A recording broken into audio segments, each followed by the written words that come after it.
Emmy Emmy పాయసం ఎలా చేసుకోవాలో చూద్దామా?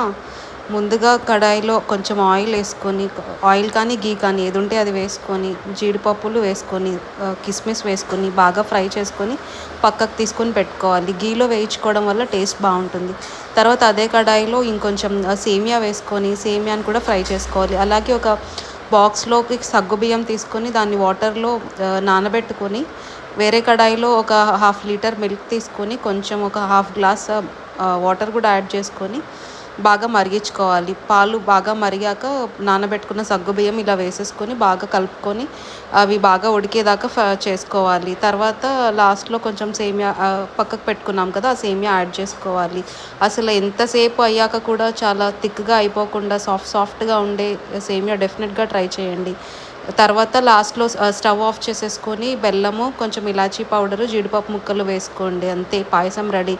లైక్ చేయండి, షేర్ చేయండి, సబ్స్క్రైబ్ చేయండి. అసలు ఎంత టేస్ట్ చూసారా? ఒక 1 అవర్ తర్వాత చూపిస్తున్నాం, అయినా కూడా అలానే ఉంది. సబ్స్క్రైబ్ చేసుకోండి ప్లీజ్.